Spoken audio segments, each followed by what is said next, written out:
Assalamualaikum. Anda sedang menyaksikan Teras di Didik TV KPM bersama-sama dengan saya Azhar Hilmi. Tersyasyul kan pagi-pagi ini. Baik, kepada anda semua yang masih lagi setia, masih lagi maintain, masih lagi luar biasa semangatnya, pagi ini kita nak belajar sama-sama untuk subjek sejarah menengah atas untuk topik sistem persekutuan. Siapakah guru yang akan bersama-sama dengan kita pada pagi ini? Kita saksikan dulu video profil ini.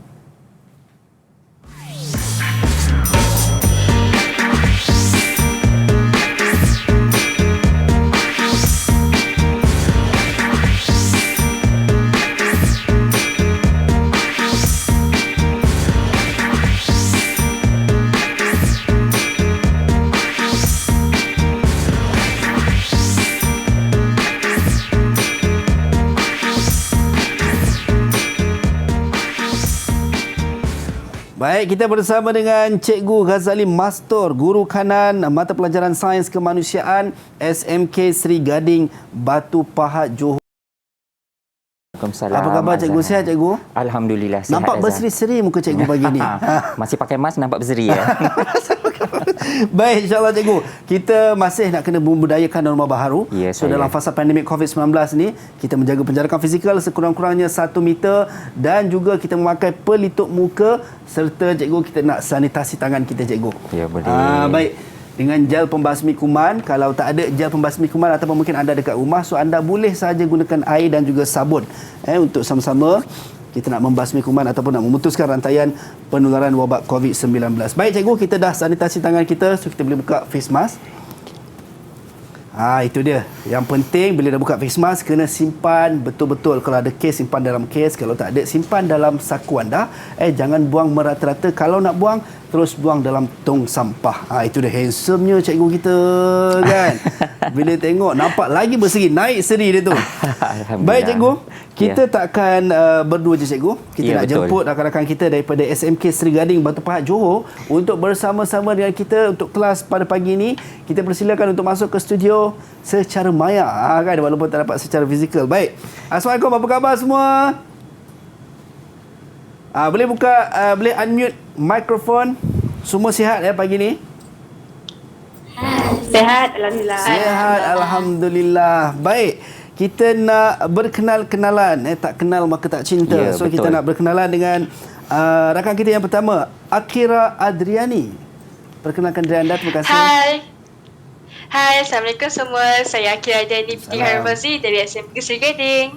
Baik, terima kasih Akila. Seterusnya Dania, silakan Dania. Hai semua, Assalamualaikum. Saya Nurdania Kristina binti Nur Syam dari SMK Sri Gading. Baik, terima kasih Dania. Seterusnya Izzatul, silakan Izzatul. Assalamualaikum dan salam sejahtera semua. Saya Nur Izzatul Nazifah dari SMK Sri Gading.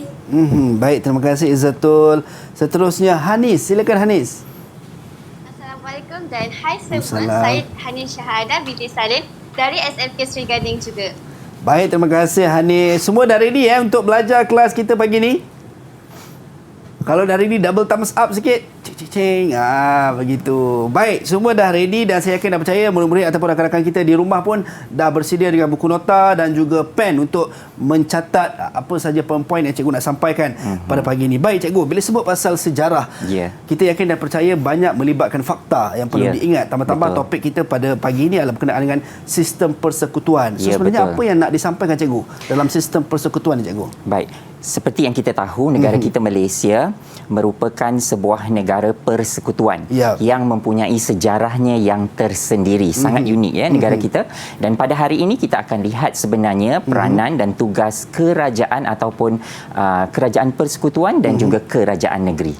Okey. So dua kerajaan Selalu kita dengar kerajaan-kerajaan, sebenarnya ada dua, kerajaan persekutuan dan juga kerajaan negeri. Baik. Kita nak tahu juga apa pandangan rakan-rakan kita cikgu berkenaan dengan sistem persekutuan ini. Jom kita saksikan video ini.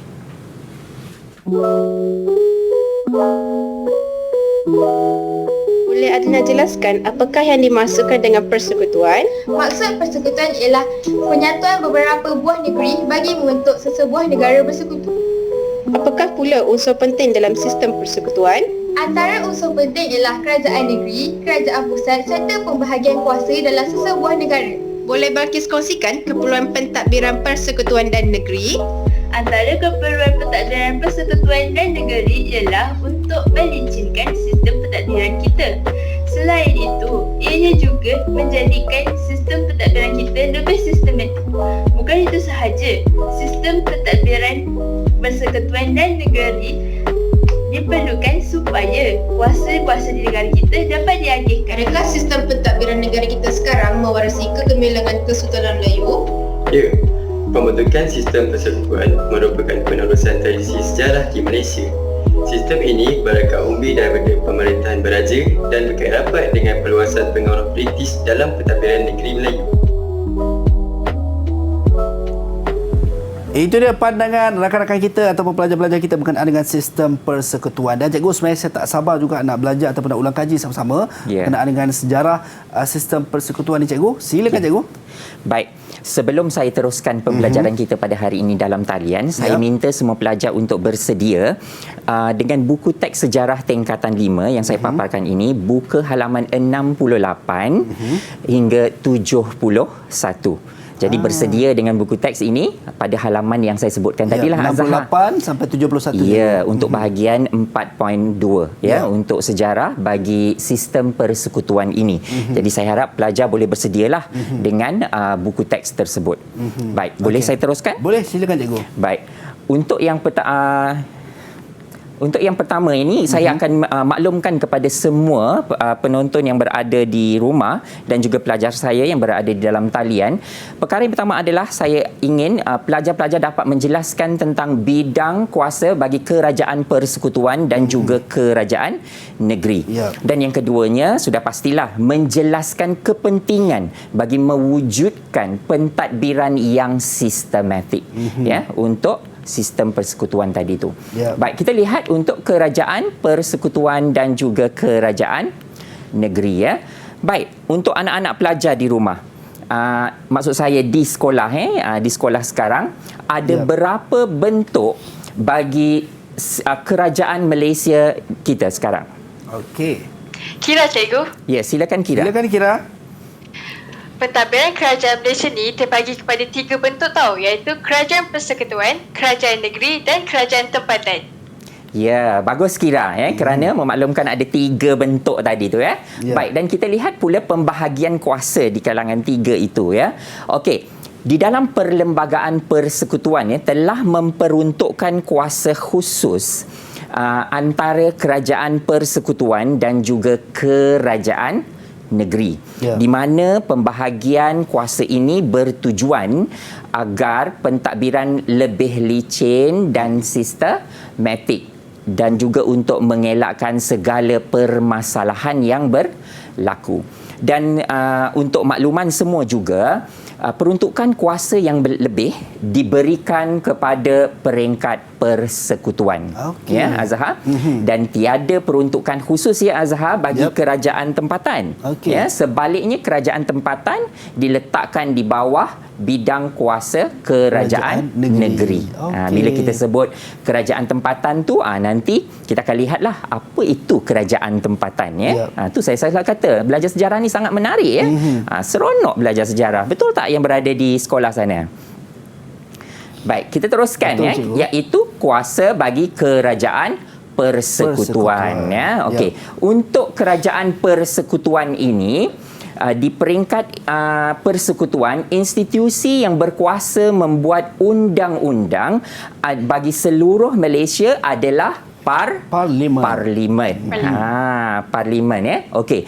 Ada tak sesiapa di kalangan anak pelajar saya yang berada di sekolah sekarang nak menambah maklumat yang saya sampaikan tadi? Silakan. Okey, siapa yang nak tambah? Ya, silakan Azul. Kuasa kerajaan persekutuan ini meliputi perkara yang termaktub dalam perlembagaan persekutuan sebagai senarai persekutuan, kan? Ya, betul. Okey, dan maklumat seterusnya ada sesiapa nak tambah? Kita dah tengok senarai persekutuan ni. Anis, cikgu. Ya, sila Anis. Senarai persekutuan ini juga menjelaskan kuasa kerajaan persekutuan yang begitu luas. Ianya meliputi skop kepentingan nasional yang merangkumi semua aspek perkhidmatan yang berhubung dengan pentadbiran negara, iaitu negara kita, Malaysia. Ya, dan apa pula yang terkandung di dalam sistem persekutuan? Dania nak sambung, Cikgu. Silakan Dania. Pentadbiran negeri ini berhubung dengan senarai persekutuan, antaranya hal ehwal luar negeri, pertahanan dan keselamatan dalam negeri. Ya, bagus ya. Hebat nampaknya anak-anak pelajar saya yang berada di sekolah. Semua cergas, Cikgu. Ya, silakan. Ya, sila. Seterusnya, pentadbiran keadilan, kewarganegaraan, kewangan. Ya, betul Kira tu. tambah, Cikgu. Ya, sila. Kira. Nampaknya bersemangat dah. Silakan Kira. Seterusnya ialah perhubungan dan perubatan dan kesihatan.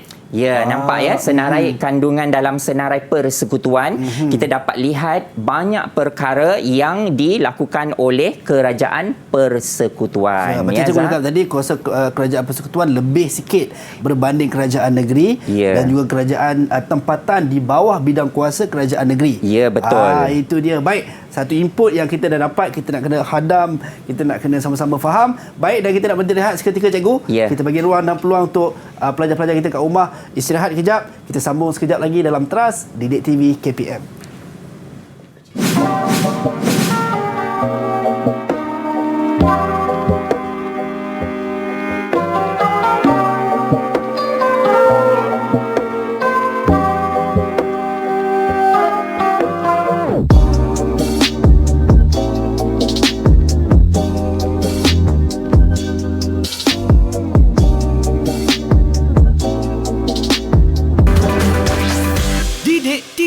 KPM. Didik TV KPM.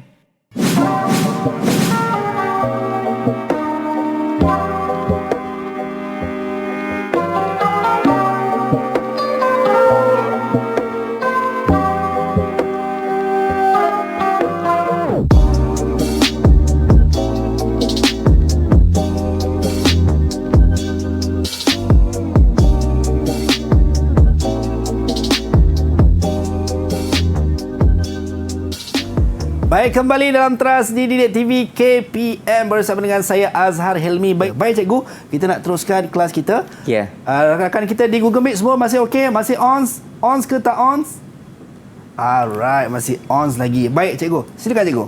Baik, tadi anak-anak pelajar saya yang berada di dalam talian telah pun memberitahu, memaklumkan berkaitan dengan bidang kuasa ataupun senarai di dalam kerajaan persekutuan. Bila kita sebut kerajaan persekutuan, kita tahu pusat pentadbiran kerajaan persekutuan terletak di Putrajaya. Jadi, saya ingin pelajar-pelajar saya yang berada di sekolah sekarang pada ketika ini untuk memberikan maklumat berkaitan dengan Putrajaya. Okey, baik. Siapa yang nak kongsikan maklumat berkaitan Putrajaya? Baik, silakan Izzatul. Cikgu, itu pusat pentadbiran kerajaan persekutuan kan? Ya. Dari apa yang saya baca, ia dipindahkan dari Kuala Lumpur pada tahun 1999. Saya rasa kerana pada ketika itu Kuala Lumpur semakin sesak dengan pembangunan dan pertambahan penduduk. Ya. Betul cikgu? Betul. Ya. Jadi dipindahkan daripada Kuala Lumpur ke Putrajaya. Jadi saya inginkan maklumat tambahan yang lain ya. Kerajaan persekutuan telah bekerjasama sebenarnya, nampak kat sini, bekerjasama dengan kerajaan negeri bagi membina Putrajaya. Jadi ada siapa yang ingin menyampaikan maklumat? Baik, silakan. Saya nampak tadi macam Kira, Akira. cikgu. Okey, silakan Akira. Seterusnya, untuk pengetahuan semua, bagi menunjukkan kerjasama antara kerajaan negeri dan kerajaan persekutuan, terdapat satu perjanjian yang telah ditandatangani oleh kerajaan negeri Selangor dan kerajaan persekutuan untuk jadikan Putrajaya sebagai sebuah wilayah persekutuan. Nampak di sini kerjasama, sebab nanti kita akan lihat ya senarai bersama. Jadi di sini telah pun kita kewujudan Putrajaya itu menunjukkan suatu kerjasama di antara kerajaan persekutuan dan juga kerajaan negeri. Jadi kenapa pula Putrajaya itu ataupun bagaimana Putrajaya itu boleh mendapat nama? Siapa nak berikan maklumat itu? Okey, siapa yang nak kongsikan? Dania, cikgu. Silakan Dania. Kawan-kawan tahu tak nama Putrajaya ni diambil sempena nama Perdana Menteri Malaysia yang pertama tahu, iaitu Tunku Abdul Rahman Putra Al-Haj. Ya, betul tu sempena nama Perdana Menteri kita yang pertama. Jadi Azhar, boleh saya teruskan dengan Silakan, kuasa cikgu. kerajaan negeri. Baik, untuk kerajaan negeri, bagi setiap negeri mempunyai Dewan Undangan Negeri ataupun DUN. Lebih mesra orang awam menyebutnya adalah DUN ya. Kerajaan negeri ini berkuasa untuk menggubal undang-undang negeri. Dan kemudian kuasa pemerintahan bagi kerajaan negeri ini adalah meliputi dalam beberapa perkara yang termaktub di dalam Perlembagaan Persekutuan yang dikenali sebagai Senarai Negeri. Jadi sekarang saya ingin tahu apakah yang terkandung di dalam Senarai Negeri, sebab tadi kita dah tahu Senarai Persekutuan. Jadi Senarai Negeri pula. Baik, siapa nak berikan maklumat tersebut? Anis nak jawab, cikgu. Ya, silakan Anis. Antara kandungan yang tersenarai dalam Senarai Negeri ialah Undang-Undang Islam dan juga Tanah. Betul tak, cikgu? Ya, betul. Anis, bagus. Okey, kita teruskan. Ada tak maklumat tambahan yang lain dalam senarai itu? Nak jawab, cikgu. Silakan, Atul. Pertanian dan perhutanan. Pertanian antaranya ialah kelapa sawit. Perhutanan pula, contohnya hutan simpan seperti Gunung Lambak di Keluang. Baik, itu adalah antara contoh yang diberikan, tapi banyak lagi sebenarnya ya. Baik, sambungan ada lagi tambahan? Dania, cikgu. Silakan Dania. Pentadbiran negeri ini berhubung dengan senarai persekutuan, antaranya hal ehwal luar negeri, pertahanan dan keselamatan dalam negeri. Ya, bagus. Dania, itu nampak ya Azhar. Pelajar saya telah menyenaraikan yang terkandung di dalam senarai negeri. Kita dah lihat senarai persekutuan dan juga kita telah pun lihat untuk senarai negeri. Baik, untuk seterusnya kita nak lihat pula, sudah pasti ada kerjasama di antara kerajaan persekutuan dan juga kerajaan negeri yang dikenali sebagai senarai bersama. Ini senarai bersama di mana membolehkan parlimen dan juga Dewan Undangan Negeri menggubal undang-undang untuk perkara-perkara yang sama. Untuk perkara-perkara yang sama. Apakah perkara-perkara itu? Nanti ada dalam senarainya yang tersendiri Baik, sekiranya ada sebarang percanggahan, jadi apa yang boleh diterima pakai adalah daripada kerajaan persekutuan. Jadi maksudnya kalau percanggahan antara kerajaan negeri dan juga kerajaan persekutuan, jadi harus diikut ataupun dipatuhi kerajaan persekutuan yang diluluskan. Ya, betul, yang diluluskan dalam parlimen ya. Baik, kita lihat apa yang terkandung di dalam senarai bersama untuk kerajaan persekutuan dan juga kerajaan negeri. Siapa yang nak kongsikan? Anis, cikgu. Silakan Anis. Antaranya ialah kebajikan awam dan juga beasiswa ini ada dalam senarai bersama. Contoh bagi beasiswa ni macam MARA, JPA dan Petronas. Ya, betul ya. Baik. Dan senarai berikutnya? Dania, cikgu. Silakan. Selain itu, pelindungan haiwan liar, taman negara serta perancangan bandar dan luar bandar juga tersenarai dalam senarai bersama. Contoh haiwan liar yang semakin pupus di negara kita ialah harimau akibat daripada pemburuan haram. Jadi di sini kerajaan persekutuan dan kerajaan negeri harus bekerja sama agar haiwan-haiwan seperti yang disebutkan oleh Dania tadi tidak terus pupus. Kita tak nak generasi akan datang nanti hanya lihat gambar saja. Haiwannya dah tak ada dah, cikgu. Ya, haiwannya dah tak ada. Jadi ini perlukan kerjasama ini. Ada tambahan maklumat lagi yang lain? Ada, cikgu. Nak jawab. Ya, sila Atul. Cikgu, kesihatan awam, kebersihan dan pencegahan penyakit seperti COVID-19 yang menyebabkan negeri Kelantan dan pelajar terpaksa belajar dari rumah. Kan kawan-kawan yang di rumah? Ya, nampak. Ya, di sini kerajaan persekutuan dan juga kerajaan negeri dalam suasana kita berhadapan dengan wabak COVID ini, kita dapat lihat kerjasama yang begitu erat di antara kedua-duanya. Betul kan? Peranan yang sangat penting untuk dari kedua-dua pihak. Betul. Jadi daripada sini kita dapat lihat kerjasama itu sangat penting ya. Baik. Kita teruskan lagi dalam senarai peruntukan tambahan. Bila kita sebut peruntukan tambahan, kita berfokus kepada dua negeri, iaitu negeri Sarawak dan juga negeri Sabah yang telah pun diberikan kuasa tambahan. Ya. Kerana apa? Kerana bersesuaian dengan kemasukan kedua-dua negeri ini di dalam Persekutuan Malaysia. Ya. Baik, dan antara senarai negeri Sarawak, senarai tambahan maksud saya di negeri Sarawak dan juga Sabah ini tadi adalah berkaitan dengan undang-undang dan adat anak negeri. Baik, maklumat yang lain ada sesiapa nak tambah? Hanis, cikgu. Silakan. Silakan Hanis. Selain itu, kereta api di Sabah dan juga adat anak negeri ini merupakan tambahan senarai bagi negeri Sarawak dan juga Sabah. Ya, di samping Mahkamah Anak Negeri tadi ya. Baik, itu adalah senarai tambahan bagi Sarawak dan juga Sabah. Dan kita nak lihat pula tambahan senarai bersama. Ini bersama. Yang ini tadi untuk Sarawak dan Sabah. Dan untuk Sarawak dan Sabah ini dia ada senarai bersama. Jadi ada sesiapa anak pelajar saya yang berada di sekolah sekarang boleh memberikan maklumat tersebut. Baik, silakan. Kita nak cakap, cikgu. Boleh, Atul.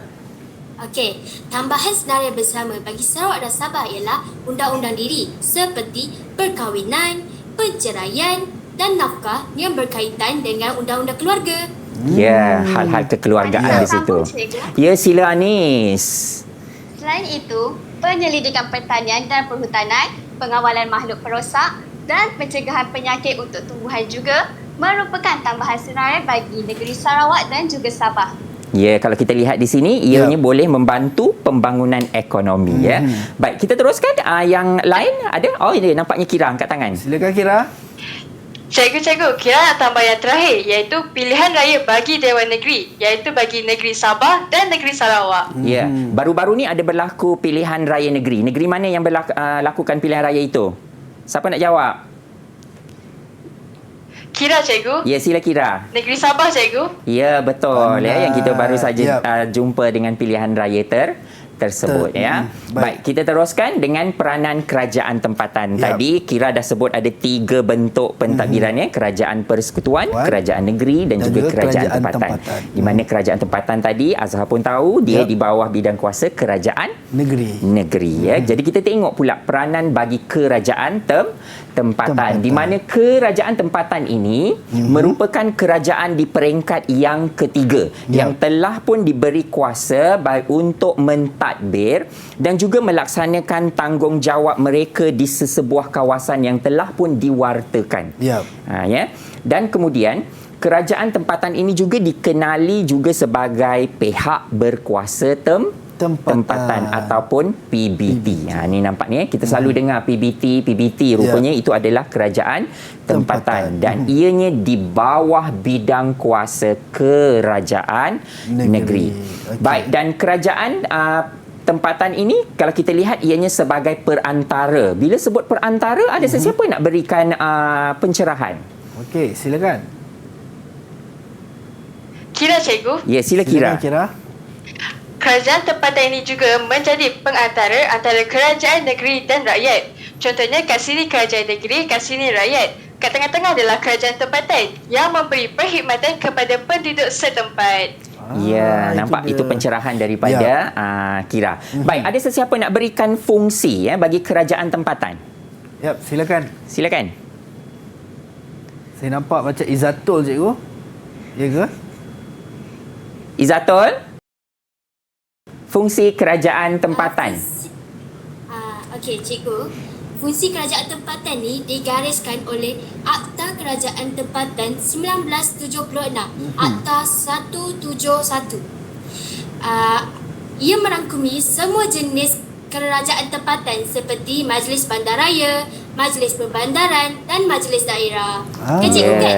Betul. Ada pun di sini disenaraikan ya. Ini antara fungsi-fungsi kerajaan tempatan, cikgu, yang mana di bawah naungan kerajaan negeri ataupun di bidang kuasa kerajaan negeri. Itu kita dah tahu berkenaan dengan 3 fungsi ataupun peranan kerajaan persekutuan, kerajaan negeri dan juga kerajaan tempatan. So kita nak berhenti rehat seketika, cikgu. Kita akan kembali selepas ini dalam Teras Didik TV KPM.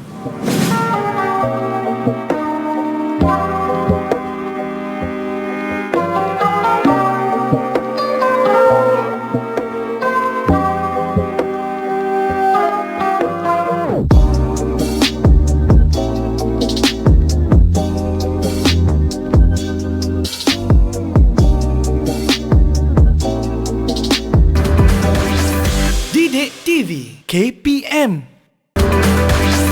Didik TV KPM.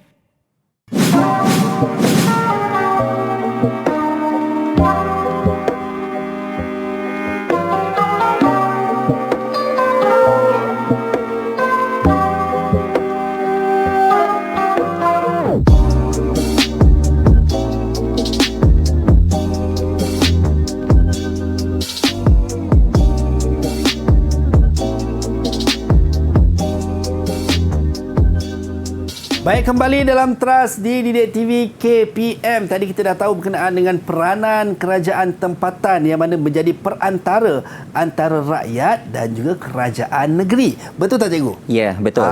Itu dia. Baik cikgu, kita nak sambung kelas kita pagi ni cikgu. Baik, kita sambung bahagian peranan bagi kerajaan tempatan. Kita tahu kerajaan tempatan ini sangat banyak tugasannya untuk menyediakan segala kemudahan daripada kemudahan awam, kesihatan, keselamatan, sukan dan kebudayaan dan sebagainya.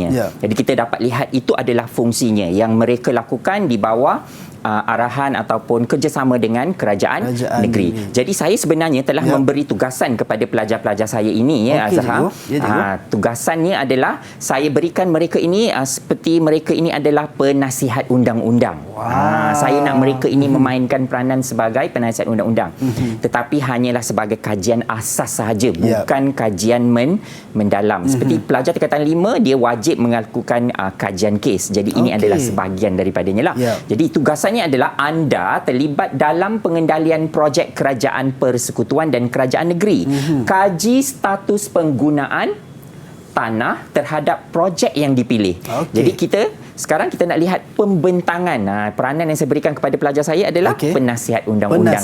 Jadi dimintalah untuk ahli penasihat undang-undang kita, ahli mesyuarat untuk lakukan pembentangan. Silakan. Baik, ahli penasihat yang manakah akan mulakan dulu? Siapa nak mulakan dulu?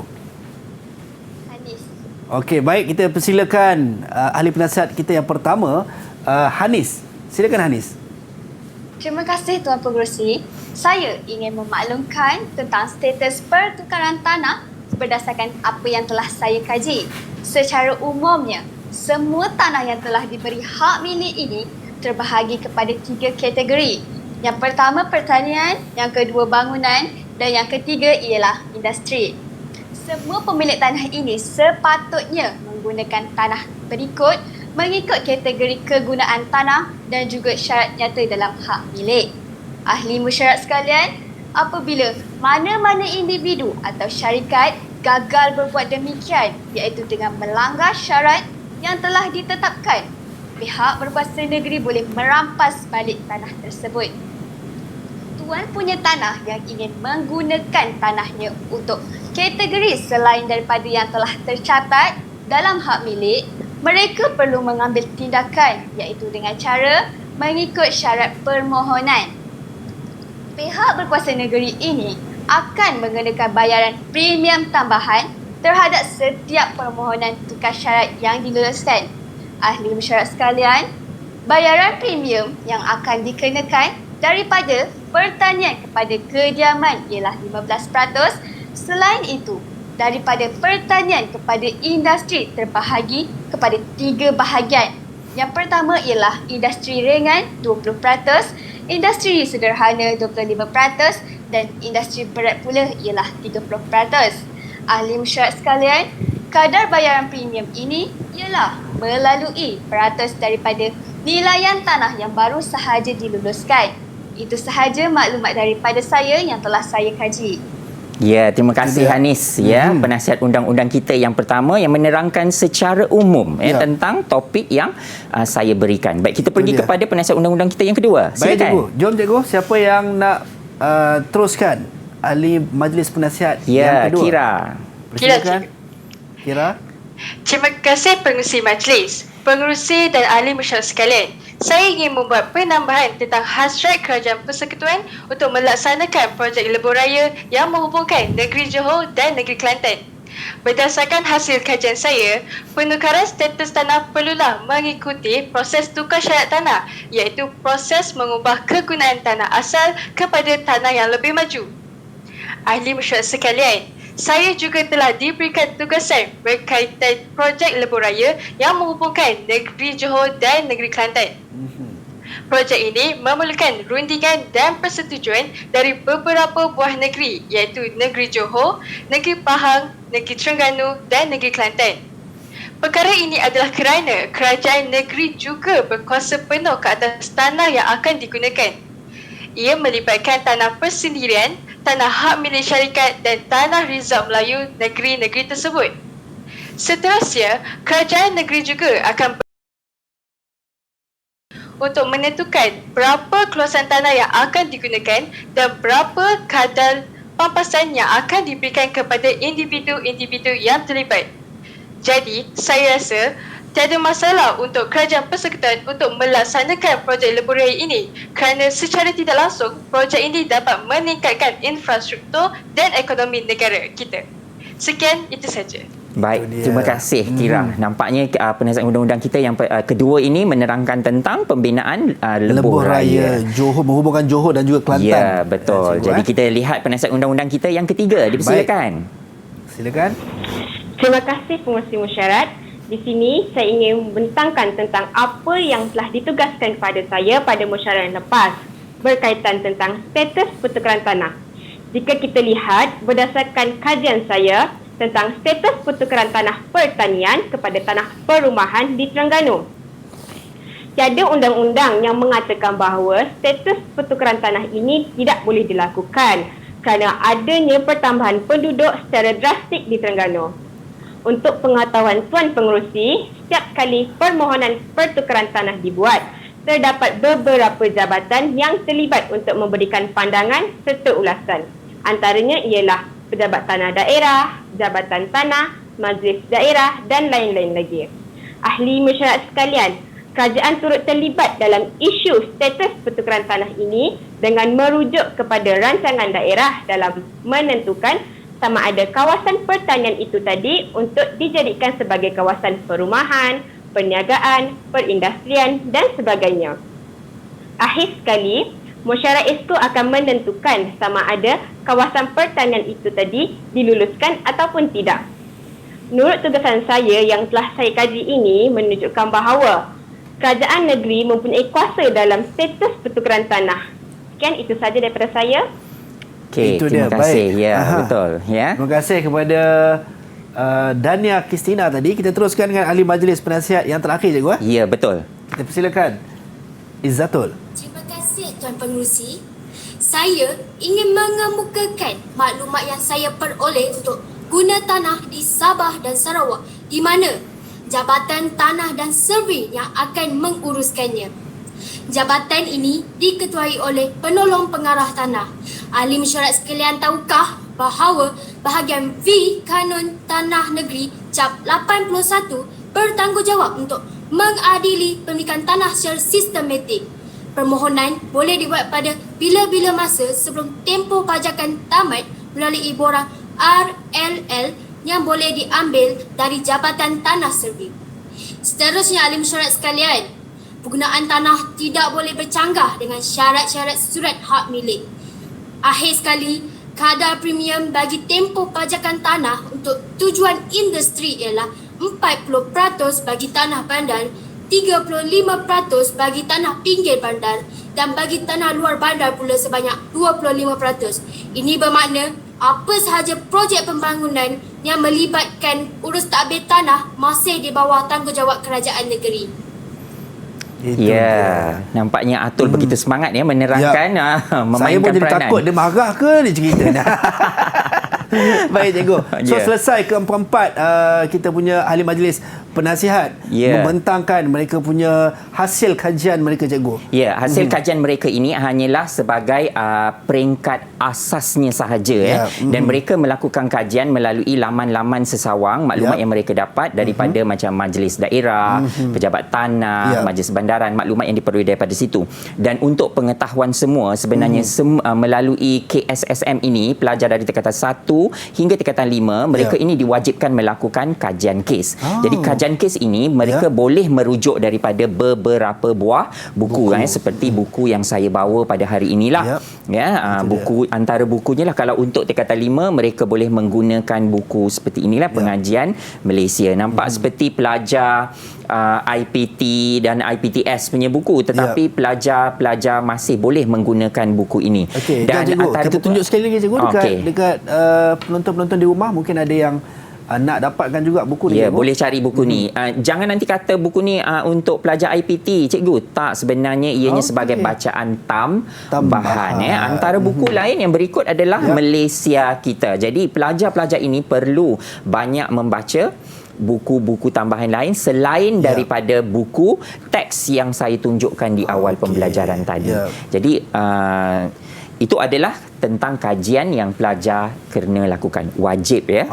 Okey. So sekarang ni pelajar bukan macam cikgu sebut tadilah, bukan sekadar ambil daripada buku teks semata-mata, tambahkan lagi knowledge ataupun pengetahuan dengan membaca buku-buku tambahan ataupun portal-portal mungkin yang kesahihan maklumatnya kan, kita dapat maklumat yang sahih. Baik cikgu, kita dah selesai, kita bagi ahli majlis penasihat kita berhenti rehat sekejap, semua nak rest sekejap. Kita akan kembali selepas ini dalam Teras Didik TV KPM.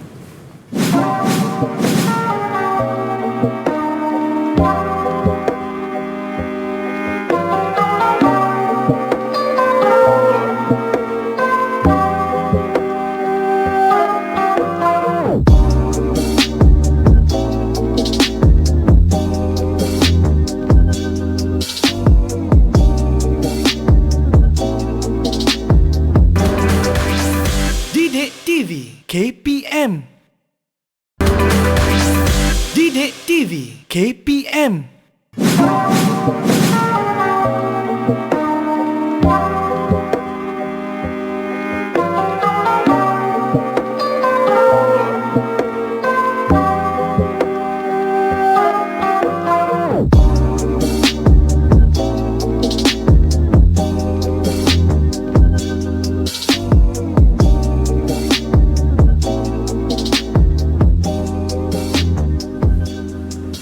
Baik, kembali dalam Teras Didik TV KPM. Seronok sebenarnya kita bersama, bukan sekadar kita bersama dengan Cikgu Ghazali Mastur sahaja, tapi kita bersama dengan barisan ahli majlis penasihat undang-undang. Cikgu yang bersama dengan kita pada hari ini. Antara tadi ahli majlis penasihat kita dah kongsi ataupun dah cerita berkenaan kajian kes mereka berkenaan dengan lebuh raya menghubungkan Johor, Kelantan, kemudian ada kawasan pertanian di Terengganu dan juga Sabah dan sebagainya lah. Baik cikgu, kita nak teruskan dengan kelas kita pada pagi ini cikgu. Ya, kita telah pun lihat pembentangan, maka kita sudah berakhir pembelajaran kita. Jadi kita ingin lihat apakah rumusan yang boleh kita perolehi daripada pembelajaran kita pada hari ini. Baik. Ada anak-anak pelajar saya yang berada di sekolah, ada atau tidak siapa nak berikan rumusan kita pada hari ini? Kira cikgu? Ya, silakan Kira. Dalam pembelajaran ini, dapatlah kita tahu bahawa terdapat 3 pentadbiran di negara kita dan pembahagian kuasa bagi setiap kerajaan adalah sangat penting untuk mewujudkan pentadbiran yang sistematik bagi melicinkan tadbir urus di negara kita. Ya, betul. Baik, siapa lagi nak tambah untuk maklumat yang berikut rumusan? Yap, silakan. Anis cikgu. Ya, Anis. Okey, apa yang kita dapat melalui pembelajaran kita pada hari ini ialah setiap peringkat kerajaan persekutuan ini mempunyai peranan untuk membentuk pentadbiran negara yang berwibawa bagi kemajuan bangsa dan juga negara. Ya, betul tu. Dan secara keseluruhannya untuk kita melihat sebuah negara yang stabil, harmoni dan maju, kita perlukan kerajaan persekutuan dan juga kerajaan negeri yang saling bekerjasama.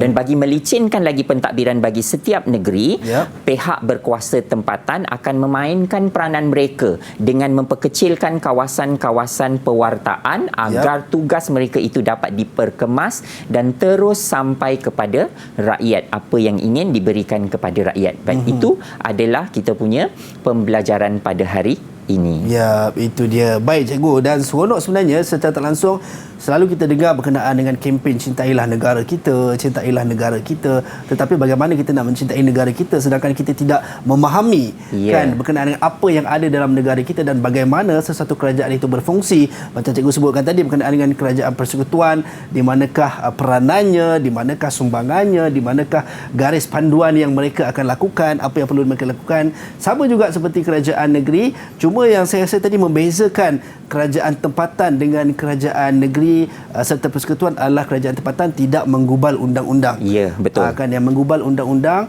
hanyalah kerajaan negeri yang mana menggubal undang-undang untuk negeri masing-masing, dan kerajaan persekutuan akan menggubal undang-undang persekutuan melalui parlimen, sidang parlimen. Selalu kan kita tengok parlimen secara live kan bersidang. So itu bagi mengubal undang-undang yang ada. Baik cikgu, mungkin ada juga yang beranggapan bila sebut pasal sejarah sebenarnya persepsi orang kata susah sebab kita kena ingat fakta macam tadilah, tahunnya, tarikhnya bila kan, disebabkan apa macam Putrajaya tadi kan, diambil sempena nama apa. So apa nasihat cikgu untuk mungkin pelajar-pelajar kita dekat luar sana yang bila tengok dia macam wow, senangnya kan sejarah ni. So mungkin ada tips ataupun nasihat cikgu untuk pelajar-pelajar kita yang sedang menonton di rumah? Okey, tips ni mudah saja. Saya selalu nasihatkan pelajar saya dalam kelas. Saya kata untuk sejarah ni awak tak perlu ingat apa-apa, yang awak perlu adalah faham kronologi. Kadang-kadang saya ulangkan kepada mereka apa yang mereka belajar daripada tingkatan 1 hingga ke tingkatan 5. Nampak tingkatan 1 tu dah lepas, tapi sebenarnya apa yang dia belajar di tingkatan 1 itu pengetahuan asas yang perlu mereka kukuhkan di semasa tingkatan 5. Jadi pemahaman kronologi itu sangat penting. Bukan hafal. Dia kena adalah sekali lagi pemahaman kronologi. Okey, itu satu tips yang saya dapat hari ni sebab orang beranggapan banyak hafal. So orang jadi macam stresnya kan cikgu kan. So pemahaman kronologi sebenarnya bukan menekankan kepada hafalan. So insya-Allah sedikit sebanyak akan membantu. Baik, kita nak tanya juga pada barisan ahli majlis penasihat kita dekat sini. So far macam mana pandangan ataupun setakat yang kita belajar hari ini kan. Kalau kawan-kawan yang lain mungkin ada kata susah, so nak tahu juga pandangan ataupun rakan-rakan kita ni selaku ahli majlis penasihat undang-undang dekat sini. Mungkin Hanis boleh kongsikan juga ataupun Dania, silakan. Okey, Silakan,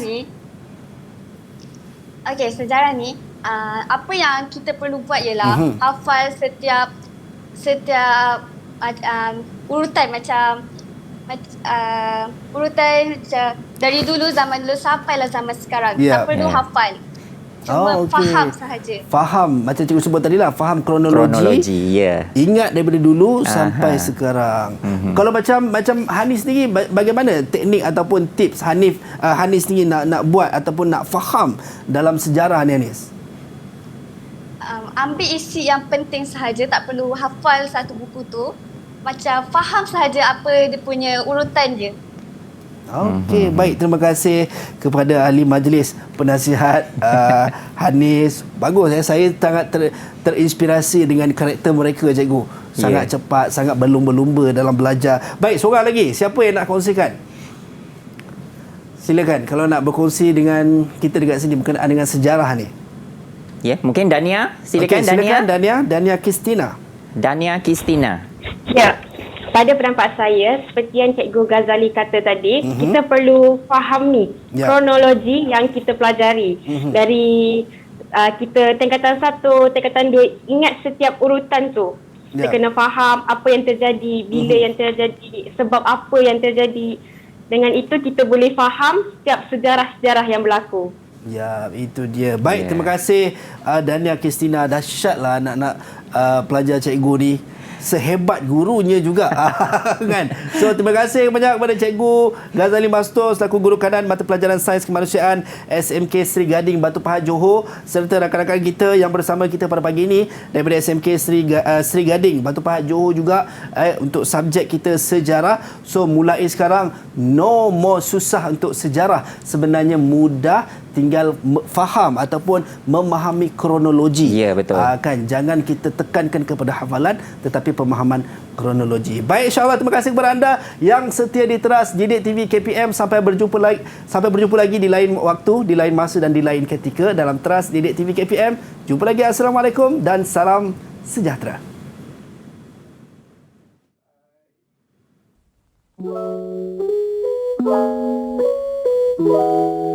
Kesempatan ini, saya ingin memperkatakan tentang kejayaan. Kejayaan merupakan matlamat setiap orang, sama ada orang awam ataupun dalam kalangan pelajar. Saya berpendapat ada 3 perkara yang membantu dalam proses kejayaan. Pertama ialah fokus, yang kedua ialah usaha, dan yang ketiga adalah tawakal. Sebagai seorang pelajar, apabila ketiga-tiga perkara ini dapat dijanakan dalam proses memacu kejayaan, saya percaya insya-Allah akan tercapai di akhir usaha mereka. Pepatah pujangga ada menyebut, berburu ke padang datar dapat rusa belang kaki, berburu ke palang ajar bagai bunga kembang tak jadi. Pepatah pujangga ini amat berkait rapat antara hubungan antara guru dan murid. Maka pada kesempatan ini juga saya ingin mengucapkan selamat Hari Guru kepada seluruh warga pendidikan di Malaysia. Sekali lagi, selamat Hari Guru. Terima kasih, Cik.